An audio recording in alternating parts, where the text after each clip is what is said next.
প্রিয় ছাত্রছাত্রীরা, এখন আমি তোমাদের লিঙ্কেজ এই বিষয়টা নিয়ে এখন আলোচনা করব। লিঙ্কেজ কথাটার অর্থ হচ্ছে যখন একটা ক্রোমোজোমে অবস্থিত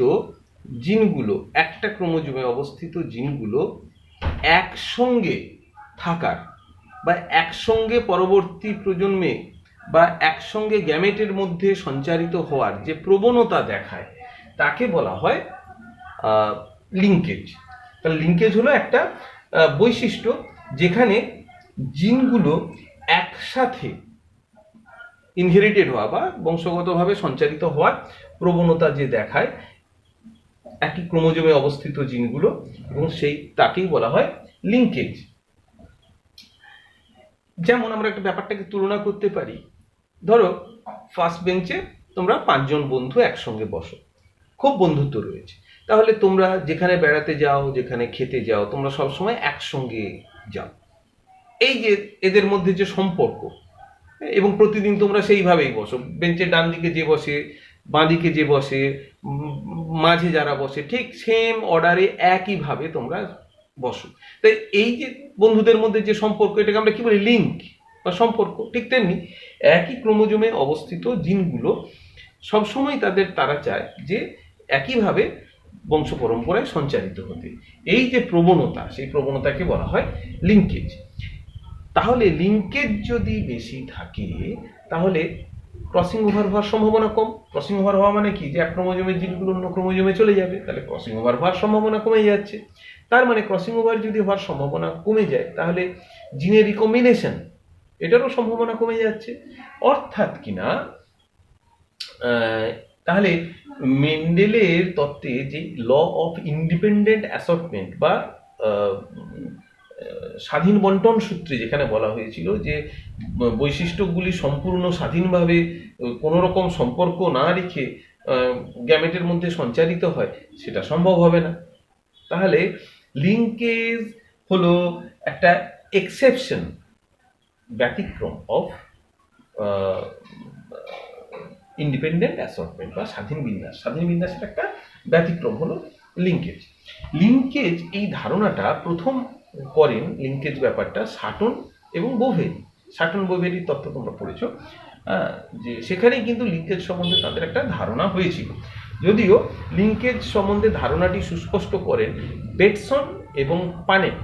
বেটসন ও পানেট 1906 সালে তারা ল্যাথাইরাস ওডোরেটাস বা সুইট পি, ল্যাথাইরাস ওডোরেটাস বা আমরা ইংরেজিতে বলে সুইট পি, এর ওপর যে পরীক্ষা করেন, সেই পরীক্ষা করে তারা বলেন যে একই জনিত্রী থেকে আগত অ্যালিলগুলো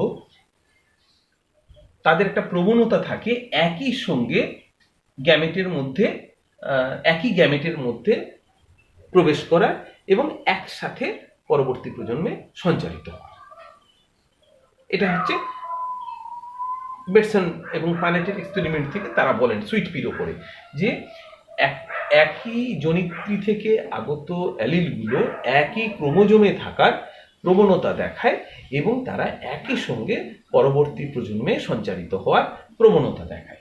এই ঘটনাকে বলা হয়, এটাকে তারা বলেন যে এটা coupling stage, COUPLING, coupling stage, এটাকে তারা নাম দেয়, কাপলিং দশা। আবার একইভাবে তারা বলেন যে বিভিন্ন জনিত্রী থেকে আগত অ্যালিলগুলো তারা গ্যামেটের মধ্যে দিয়ে কিন্তু যখন অপত্যে সঞ্চারিত হয় তখন তারা বিভিন্ন সেপারেটলি, মানে বিচ্ছিন্ন হয়ে তারা সঞ্চারিত হতে চেষ্টা করে ডিফারেন্ট গ্যামেটের মধ্যে দিয়ে। তো এই যে বৈশিষ্ট্য, তারা এটাকে বলেন রিপালশন, তারা নাম দেন রিপালশন স্টেজ।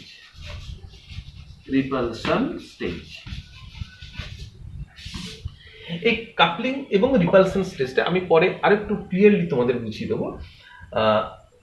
বিজ্ঞানী মর্গান ড্রসোফিলা মাছির উপর একটা এক্সপেরিমেন্ট করেন এবং করে তারা এই কাপলিং এবং রিপালশন এই ঘটনাটাকে বলেন যে একই জিনিসের দুটো ভিন্ন রূপ, এই কাপলিং এবং রিপালশন, একই বিষয়বস্তুর বা একই সেম ফেনোমেননের two different stages of the same phenomenon, একই বৈশিষ্ট্যের দুটো ভিন্ন রূপ, এটা কাপলিং এবং রিপালশন। এবং সেই বিশেষ বৈশিষ্ট্য, যে বৈশিষ্ট্যের দুটো ভিন্ন রূপ হলো কাপলিং এবং রিপালশন, সেটাই হলো লিঙ্কেজ। এবং লিঙ্কেজ শব্দটা প্রথম ব্যবহার করেন মর্গান, লিঙ্কেজ শব্দে প্রথম ব্যবহার করেন। পরবর্তীকালে এটা 1911 সালে,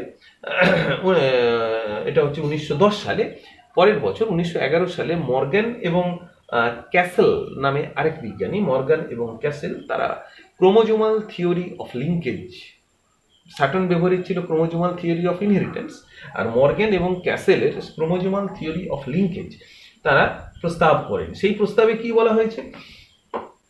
নাম্বার 1, এই ক্রোমোজোমাল থিওরি অফ লিঙ্কেজ, এটা একটু ধারণাটা রাখো। 1 নম্বর বলা হয়েছে যে লিঙ্কড জিনগুলো, মানে একই ক্রোমোজোমে অবস্থিত জিনগুলো, তাদের বলা হয় লিঙ্কড জিন, তারা একই ক্রোমোজোমে অবস্থান করে।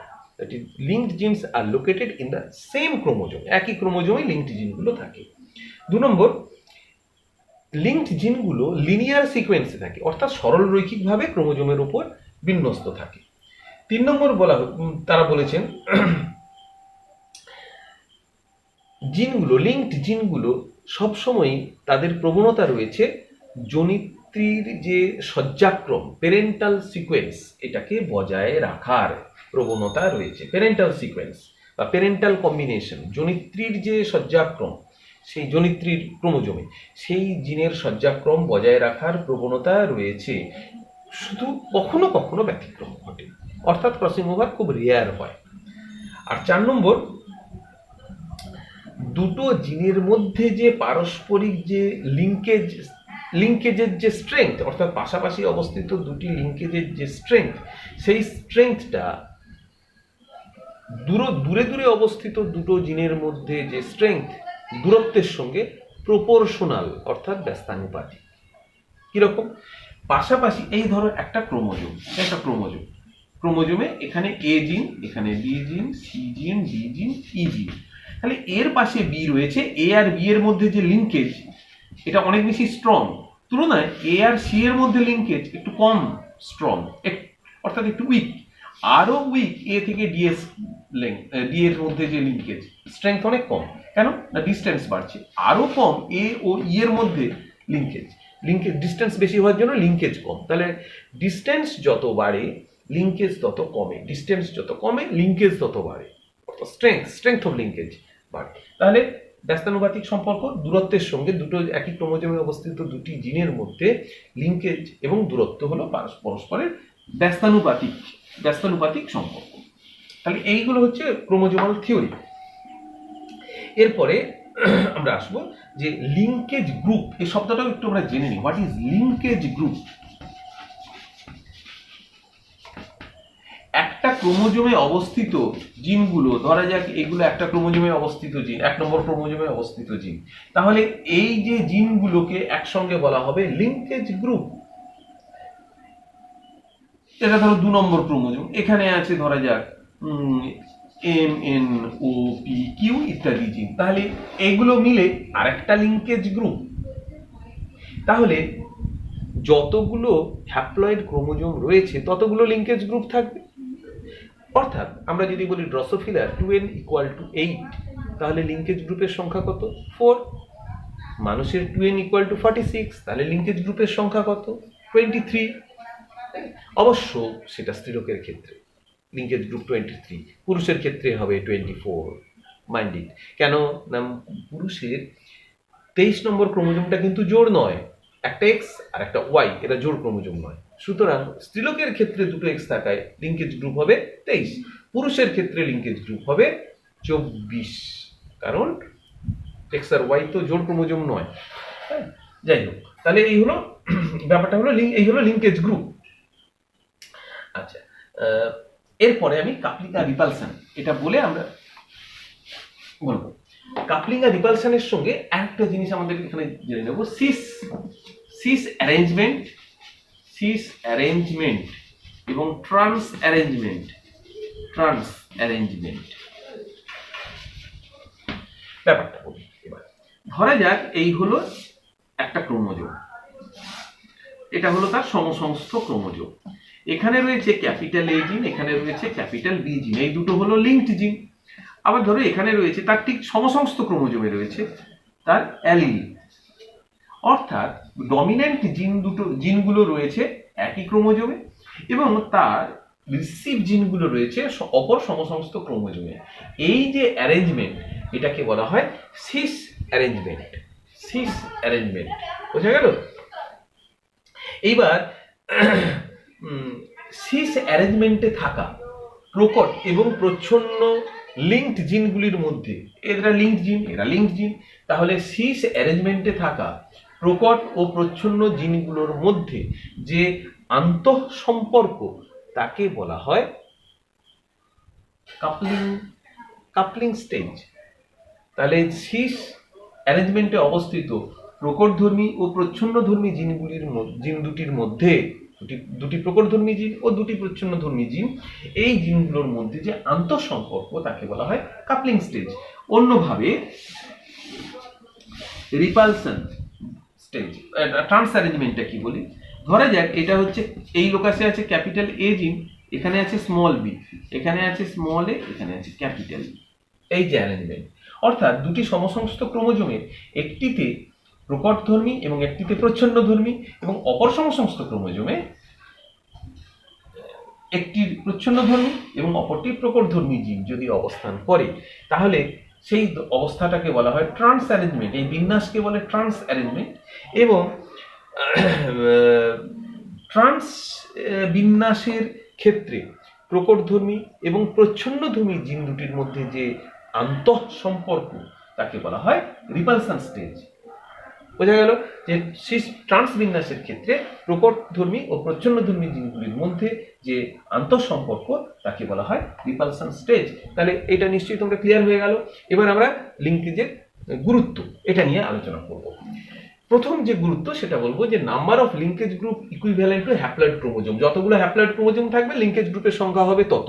এটা আমরা জানতে পারি কতগুলো লিঙ্কেজ গ্রুপ রয়েছে, এটা একটু এক্ষুনি বললাম।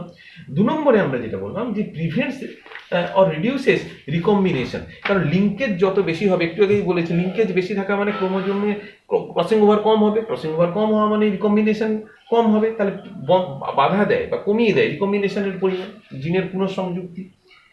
Maintain good characters. কিরকম?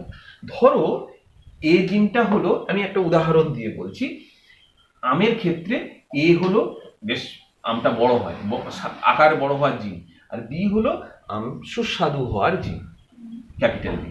তাহলে এই দুটো যদি লিঙ্কড জিন হয়, এদের মধ্যে ক্রসিং ওভার হওয়ার সম্ভাবনা নেই এর মাঝখানে, অর্থাৎ এই দুটো জিন কখনো বিচ্ছিন্ন হওয়ার সম্ভাবনা নেই।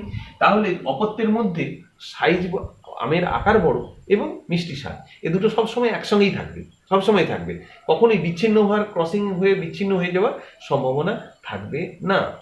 তাহলে এই যে গুড ক্যারেক্টার যদি অনেক সময় এইভাবে লিঙ্কড জিন যদি হয় গুড ক্যারেক্টার, তাহলে সেই গুড ক্যারেক্টারটা সবসময় বজায় থাকে। ডাইলুটস ইউজ অফ ডিজায়ারেবল ট্রেটস। কখনো কখনো লিঙ্কড জিনিসগুলো যদি লিঙ্কেজ যদি কম হয়, যদি এমন হয় যে এইটা হলো বড় বড় আকারের জিন আর এটা আমের ছোট আকারের জিন, এটা মিষ্টি স্বাদের জিন আর এটা হলো টক স্বাদের জিন, তাহলে যদি ক্রসিং ওভার হয়, লিঙ্কেজ যদি কম হয় তাহলে ক্রসিং ওভার হয়ে যাবে।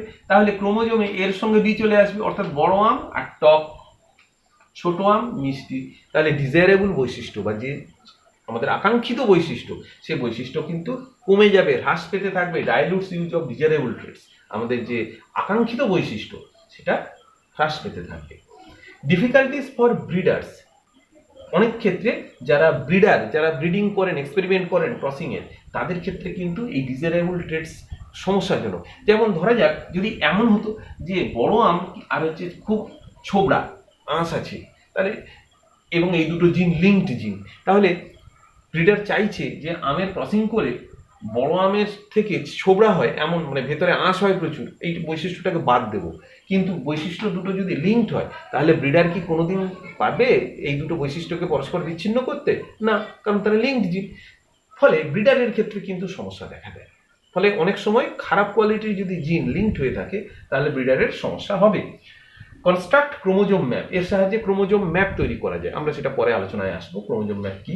আর লাস্ট 7 নম্বর ডাইলুটস ভেরিয়েশন, অর্থাৎ প্রকরণ হয় না। যদি লিঙ্কেজ বেশি থাকার জন্য জীবের মধ্যে প্রকরণ বা ভেদ কম তৈরি হয়, আর ভেদ বা প্রকরণ যদি কম তৈরি হয় তাহলে ইভলিউশনকে বাধা দেয়, বিবর্তনকে সেটা বাধা দেয়, অভিব্যক্তির পথে বাধা হয়ে দাঁড়ায়। তাহলে লিঙ্কেজ অভিব্যক্তির একটি বাধা স্বরূপ।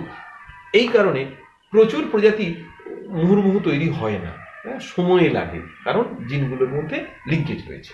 আশা করি তোমরা পুরো ব্যাপারটা বুঝতে পেরেছো এবং এগুলো তোমরা টেক্সট বই ফলো করবে। আমি যেগুলো বললাম সেগুলোকে একটু নোট ডাউন করে নেবে কথাগুলো এবং সিগনিফিকেন্সটা ভালো করে পড়বে। পরের পর্বে আমরা অন্য বিষয় নিয়ে, লিঙ্কেজেরই অন্য আরেকটি বিষয় নিয়ে আলোচনা করবো।